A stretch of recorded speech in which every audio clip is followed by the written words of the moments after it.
Thank you for auditing Professor Skye's Record Review, the always positive new music review show hosted by a French professor who has a complicated relationship with stoner humor and stoner music. You see, I feel like my whole life I've been surrounded by marijuana and people smoking marijuana and telling me how great it is, and it's never been my thing. I've never tried it, never done it, and I feel like my entire life has been made considerably worse by the people who surround me who are doing it. That's just my experience in life. I'm not saying it's right or wrong. I'm just giving you my personal experience. It's just kind of annoying dealing with it. So, on the one hand, you might think, okay, Mr. Square, Mr., bourgeois pig who doesn't like the herb, man, it comes from the earth. But it's really contradictory because if you actually look at the culture that I consume, it's pretty conflicted. So I'm going to be reviewing an album by Devin the Dude. The album is called Soulful Distance, and I've known about Devin the Dude for a long time. I mean, you want to talk about this contradiction? Like everyone else, I love the album Chronic 2001. Hell, I love the first Chronic as well, an album which ostensibly is dedicated to how great it is to smoke weed. And I listened to everybody. I sought out everybody who was on this album and listened to their solo albums. And I remember all the way back in 1999, whenever it was, or shortly thereafter, listening to Devin the Dude. And I liked his flow and I liked his sound. But his whole thing was smoking weed. It's just like that was his whole thing. Like different rappers have different things, and his thing was smoking weed. And that just wasn't enough for me. I just didn't like it. I found it a bummer. But it's a weird thing because why does it not bother me that people have a whole thing of selling crack? Objectively, I'm much more against selling crack than I am against smoking weed, right? But I think it's just my personal life. Right? I haven't had to live in an area that's been ravaged by the crack epidemic, whereas I have had to live my whole life with people trying to convince me to smoke marijuana. But yet, my entire, not only rap music, I mean, I talk this big game about not liking stoner culture, but Big Lebowski is one of my favorite movies. I own multiple Cheech and Chong CDs, and I love Cheech and Chong. I think Cheech and Chong is hilarious. What's going on here? Before Jerry Garcia died, before my 18th birthday, but before that time I was able to collect hundreds of Grateful Dead bootleg tapes that I used to send out for. I saw the Grateful Dead 20 times before he died. So it's a weird thing in which I have to sort of figure out where do I sit with all this. And ultimately what I've decided is I just have to do this. I just have to accept it. I have to accept that it's part of the culture. And the one thing that I do, part of the reason that I like so much music and I like so much culture, is I identify the thing that bothers me the most. And then I forgive it. And then I just let everything else play out. And then after I've done that, I revisit that thing that bothers me. And I try to determine, does this bother me so much that I can't enjoy the music? So, as an example, Griselda, I don't actually like that they rap so much about selling crack, but I listen to everything else, and I like everything else so much that I end up forgiving that. So, will I end up forgiving Devin the Dude for being Mr. Pop Man, right? Of course. This is a great album. I think I've been missing out. The production on this record, I don't know who does it. He doesn't give credits to the producer. Does he produce it himself? I don't know. But it's a wonderfully produced album. It actually sounds like it's straight out of the 90s. It sounds like it's a very kind of cool, chilled out, stoner vibe. But really more, it sounds like just good sort of G-funk sounding music from the 90s. But it doesn't sound like it's trying to be a throwback either. The production is never sloppy. There's not like a track that's bad on the entire album. And it's a long album, 52 minutes.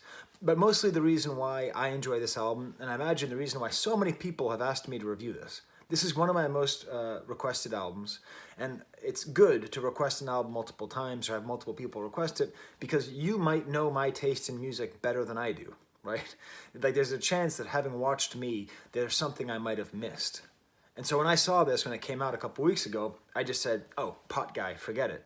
But your insistence made me revisit it, and it's really I've really come around on this album a lot, and it's primarily because of his voice. He has an amazingly idiosyncratic voice.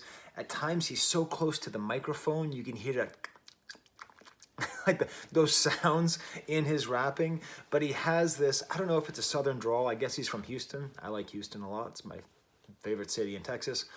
Come at me, Austin. Maybe it's the Houston thing.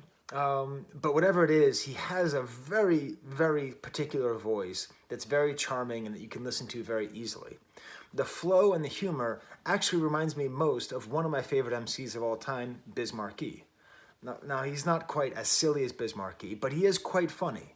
He's also, he makes you smile, but he's not a joke. I think that's a similar way with Biz Markie. And just like, it's an enjoyable experience. Like, you find yourself liking this person, you find yourself liking the world that he creates, and you find yourself just sort of feeling like you're hanging around with somebody who is cool, which is how I feel when I listen to Biz Markie as well, or at least when I used to, back when he made albums.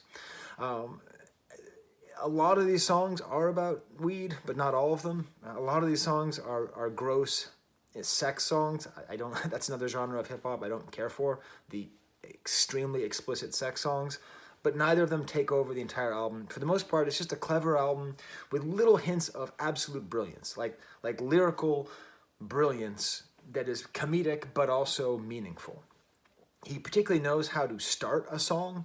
I made a little assemblage of the opening lines to a few of his songs. Not all of them, but just listen to how good he is at just kind of coming out of the gates, Money comes, money goes, sun keep you warm, cold gives you a runny nose. Sloppily they copied me, but obviously it ain't done properly. I'm not in my right mind and it's nighttime, higher than a Georgia pine, but it's time to write rhymes. Another block beater for you musty cock eaters, ashy ankle N-words with no socks who rock sneakers. I needed a loaf of bread, milk, and eggs. Authentic from the entry, start or bench me.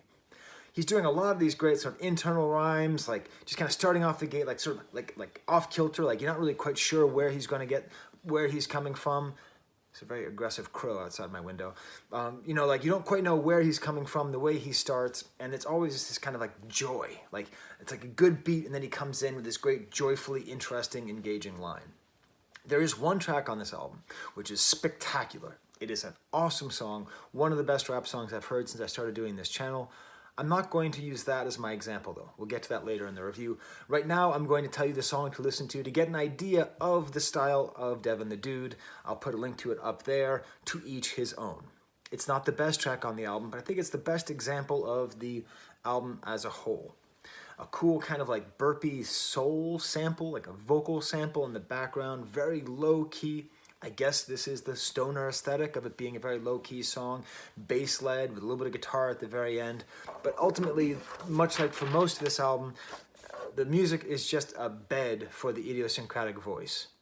This is the one that starts off with sloppily they copy me, just a great line.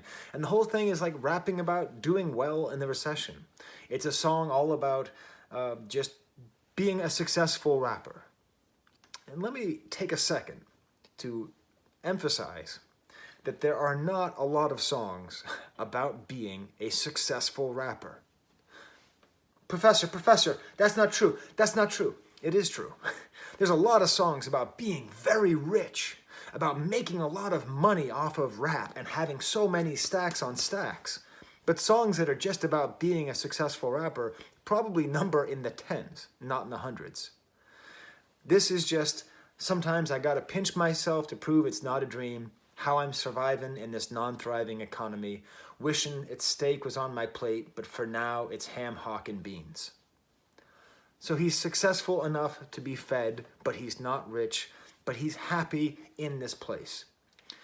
This really feeds into the whole feeling of the album. It's very comfortable. He makes you comfortable. You feel like you're at ease with him and that he is living a good life. Maybe a little bit of an underachiever, maybe not the richest, most successful rapper of all time, but he's been around for decades and decades. I've been ignoring him for more than half of my life. And yet this personality that he has and this perspective, it just makes it so interesting. I really enjoy listening to it. I really suggest you have a listen, read the lyrics on Genius as well.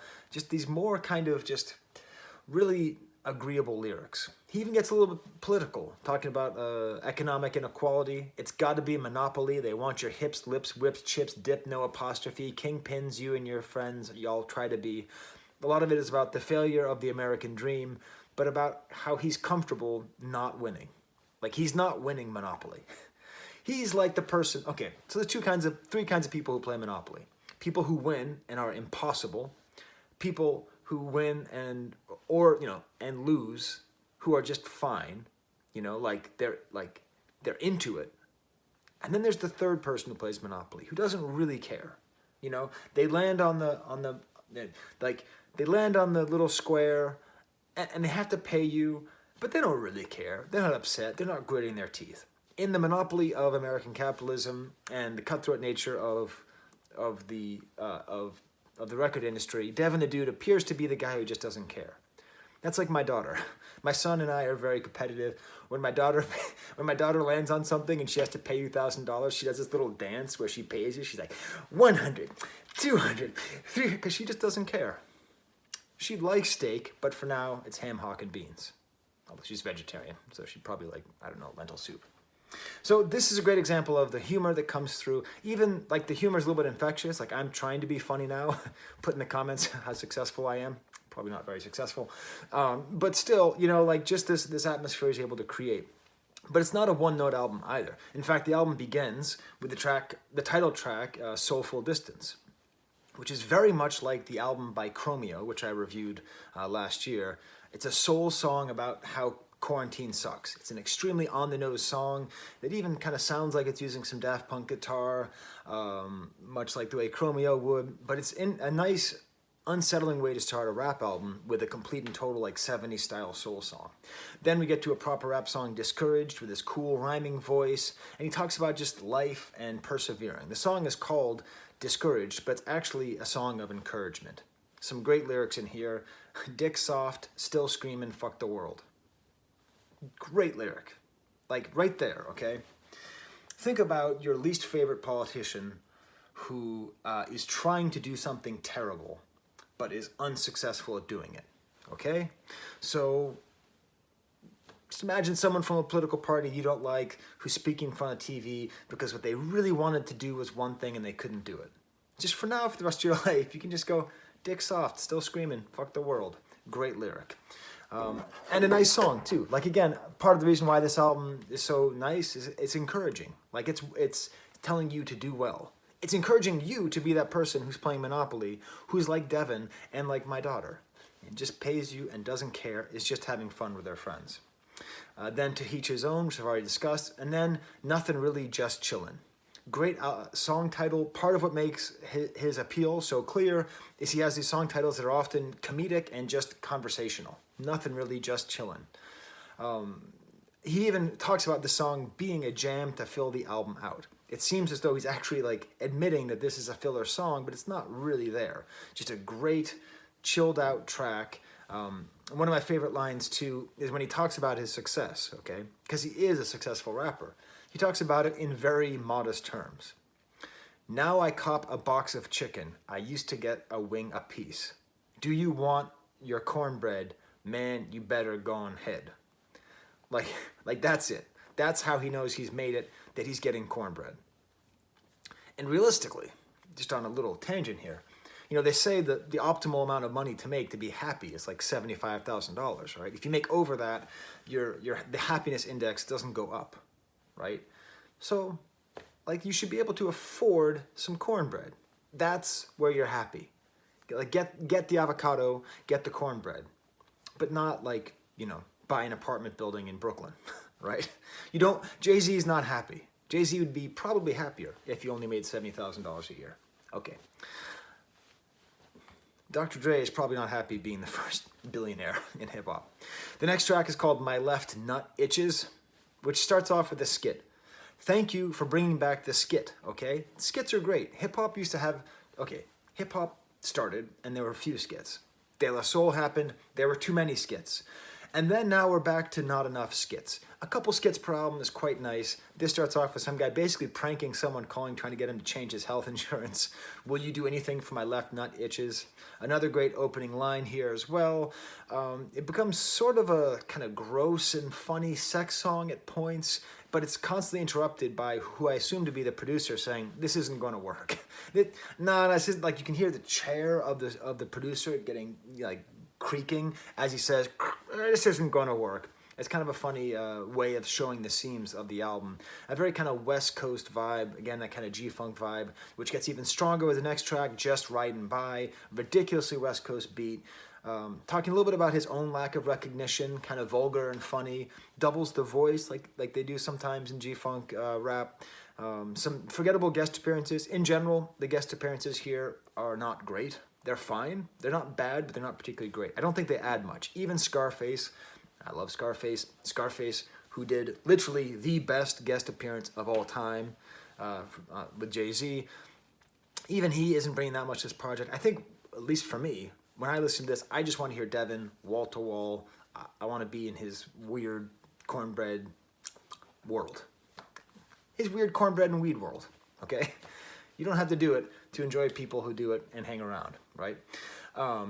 So then we have a weird suite of songs. I like to imagine this as an EP that Devin the Dude hid in this album. It's a story of love and romance.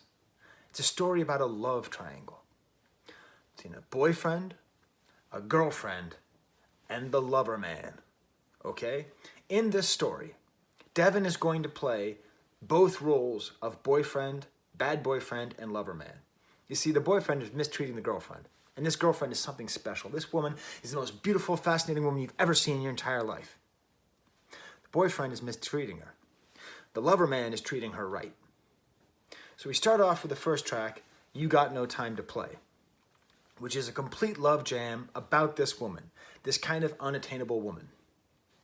I don't know if it's the boyfriend approaching her for the first time. I think it's the lover man who just says, I want you to, quote, ride my thing. Subtle sexual innuendo. So musically, this is the closest thing to the soul that began the album. So we have this woman who's this unattainable thing, and she's described. Then, successfully, He Doesn't Need to Know is the next track. It almost sounds like the guitar, the synth guitar on this actually kind of sounds like No Scrubs by TLC. It's almost the same thing. It's a very unpleasantly graphic song about infidelity. Ugh. But still, it's important because it's about how this lover man treats her right and her boyfriend doesn't. And it seems to me that it switches position. And now the next track, Plansa, P-L-A-N-S-A, please leave a N-words shit alone. It now seems to come from the perspective of the boyfriend. Because in the song Plansa, he's a very defensive person. And he's very insistent that he's not messing around on her. Talking about how old he is and asking her to leave him alone. Like, you're not doing a good job over here, boyfriend. You can't be so defensive. Said you talked to your brother. You heard he said what? Saw me with a bitch at the turkey leg hut? Is there a turkey leg hut in Houston? Okay, this is the most important question I've ever asked on the channel. Is there a turkey leg hut in Houston? If there is, I must go there. Turkey legs are one of my favorite foods, but I only ever eat them in Disney World. And when I do, I eat them like a savage. I don't care. I got the grease dripping down, and I got all the weird little bones, and I throw them on the ground. Their whole little perfect kingdom is destroyed by my filth of eating a turkey leg. Is there a turkey leg hut in Houston? There must be. You can't make this stuff up. So anyways, we had this idea of this guy who's very jealous and very not cool. And then we had the last track of this little quartet of songs, A Good Woman, which starts off with a guy howling like, oh, things are okay. And it's basically like a version of the Beatles, yes, yes, you're going to lose this girl. You know, it's very sweet, it's very earnest, it's very cool, kind of like a swinging drum beat underneath. And it seems to me to be a song in between these two guys, like describing basically that this is a great woman and that she's going to be lost. I don't know, maybe all these songs aren't meant to be together, but they are together on the album. So it feels to me like a little microcosm of the difficulties of being in a relationship, of trying to turn over a new leaf, of finding a woman who is being mistreated. An interesting idea. Next track erases all of that kind of complexity and is just called High and Trippin'. This has the best instrumental on the album. Beautiful, cool, like samples and piano sounds. It could come straight from the late 90s. It's so good. The guest appearances are fine here. He seems to be joking around. Like, listen to the way he describes himself. Hold it like you're playing a flute. I don't like to stay in the booth, but I need to fix my teeth. They say I look like a saber tooth. Okay, so like he's saying that the only reason he's rapping is because he needs to pay the dentist, and dentistry is expensive, right? And he just talks later about like how much sex he's having, and he says, "I'm just bullshitting. I'm too old to bang for hours." Like he just talks about himself as being an old man, and he's kind of honest and self-deprecating, and just this whole thing of like this Devin verse that you just want to be in, you just want to hang out with this guy. Then comes the song I was talking about, the best song on the album, Breakfast. Great kind of loked out production, G-funk, doesn't really matter, the music. Oh, actually though, the bass line is superb with a great synth finish, like synth piano finish. But this whole song is a story. Much like there are not enough like good skits anymore in rap albums, there just aren't enough story songs in general. Isn't it weird? Like think about hip hop, right? Think about like early hip hop. You know, like there were a fair amount of stories in early hip hop. I mean, obviously the first thing you think of is Slick Rick, right? But I mean, you know, Notorious B.I.G. had a good couple stories, but like, how many rappers really just go for a story? And like, why not? I mean, we're listening to their lives, you know? We're trying to like learn about them. There's some part of it that's an interesting sort of vicarious experience of going through their life experience. Why are there not more story rap songs? Maybe it's because they're hard to do well. And this one is just perfect. I don't even fully understand it too. It's oblique at certain times. But this starts off, I needed a loaf of bread, milk and eggs. Store's right around the corner. Guess I'll walk instead. Saw a crackhead looking half dead. And then I think the next line is like, he must have slept in the trap bed. So he's describing this whole thing of just going down to the corner store to get bread, milk, and eggs. And I think he also buys some weed, and it turns out the crackhead was his cousin, and there's someone who is in a robbery, and there's a shooting, and he sees some people he sees like a beautiful woman getting ice cream at the store, and ultimately what it does is it paints a beautiful tableau of a depressing neighborhood, right? Of a sad kind of ghetto filled with these kind of characters who are at the outskirts of society, who are shooting each other, who are being shot, who are addicts, and he's just trying to get milk and eggs. This is an amazing story of this sort of urban blight and the sadness that surrounds him, and he's just being his normal goofy self, going around, smoking some weed, buying some food, and he gets back home and he realizes that he forgot the bread. And it's this kind of punchline, and you realize he's gonna have to go out again. And it's silly, and it's ha ha ha ha, but it's also serious. And this is what he's able to do. Like, he's able to make a lot of good points without you ever really knowing that he's making very deep points. Next track is called Live and Let Live with Slim Thug and Scarface. Kind of a mournful track. Again, very strong bass line. It sort of quotes "wanna be starting something." It's okay. Then the final track is We Smokin', which is a complete and total weed song. Why weed is great, why people need it. But it's a good groove. It really is. And he talks about the fact that he's been smoking weed for 35 years. This is maybe one of the sadder elements of it. And I always feel bad for these, like Norm from Cheers. If that dude isn't an alcoholic, it's only through his sheer force of will. Because everywhere he goes, people want to buy him beer, right? Wouldn't you? If you saw Norm, wouldn't you buy him a beer? And so, like, this guy's life is everywhere he goes. And this is the same thing for Snoop, for Tommy Chong, for Willie Nelson. Like, wherever they go, people just want to smoke weed with them. Everywhere they go. And I get it, in theory, oh, this is great, all the free weed I could have. But it's also kind of a sad, weird pigeonholing, you know? And it's kind of a weird exploitative thing where people are taking from you while also you're taking from them. I get it, that maybe it's sort of a communion and a togetherness thing.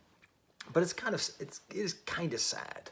Like, being 50 years old and smoking a ton of weed is, you know, I don't know. I guess it's not hurting him. If he's not hurting anybody, it's not hurting anybody. But to me, I hear that last track and I just kind of go, you know, maybe, and move on to the next phase of your life. You know, keep your head a little bit more clear. I don't know. On the last review I did, someone said I sounded condescending. And I apologize if this is condescending. I don't mean to be condescending. I don't think I'm better than Devin the Dude. I don't think I'm better than people who smoke weed. I can't help it. It's like my personality. Like I just sound condescending because like I try to talk with authority. So I do apologize if I come across as condescending. That's just the way I feel. You know, if I ever meet Devin the Dude, I'm just gonna give him a handshake and say, "You make great music," and then that'll be all I'll have to say. Okay, well, geez, I'm stepping on my notes. For Cheech Marin, who showed that you can go from being only known for smoking weed to having a successful career starring alongside Don Johnson. There's the camera.